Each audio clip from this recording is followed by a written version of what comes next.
शिवसेना शिंदे गटाचे पुणे शहराध्यक्ष प्रमोद नाना भानगिरे सध्या आपल्या समवेत आहेत। आपण त्यांच्यासोबत चर्चा करू। मिशन टायगरची अगदी राज्यभरात जोरदार चर्चा सुरू आहे। खासदार ओमराजे निंबाळकर यांच्या समवेत तुम्ही आता धाराशिवच्या दिशेने रवाना होत आहेत।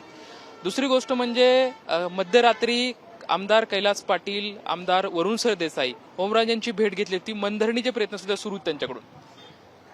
रात्री काही त्यांचे आमदार उपाडाचे आहे आणि त्यांचे काही जवळचे सहकारी काल ओमराजेंना जरी भेटले असले तरी भविष्यात जे काय ठरलंय ते निश्चितच या ठिकाणी सक्सेसफुल जे ऑपरेशन टायगर हे सक्सेसफुल झालेलं आहे।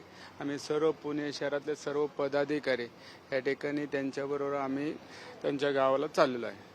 पण खासदार ओमराजे निंबाळकर असं म्हणतात की आता गोवर्धनवाडी या ठिकाणी जाणार आहे, मी त्या ठिकाणी कार्यकर्त्यांची चर्चा करणार आहे, त्यानंतर मी माझं राजकीय भूमिका जी आहे ती ठरवणार आहेत।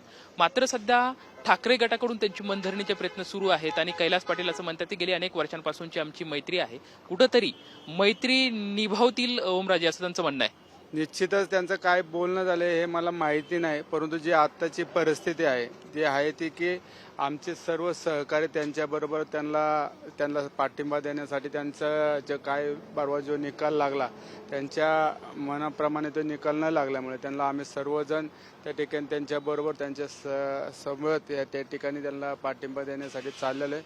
निश्चितच भविष्य काळामध्ये जे काही घडामोडी घडणार आहे, परंतु मला तर वाटते की टायगर जे सक्सेसफुल या ठिकाणी होणार आहे आणि 100% सक्सेसफुल होईल।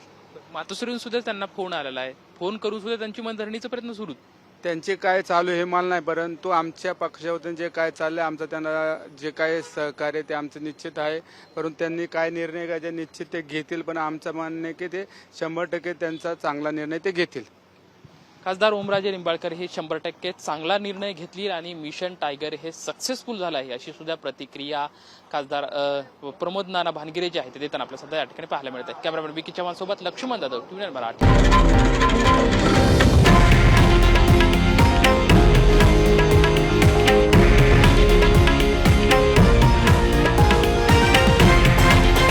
हे आहे देशातील नंबर 1 न्यूज नेटवर्क आणि आपण पाहत आहात TV9 मराठी, एकमेव।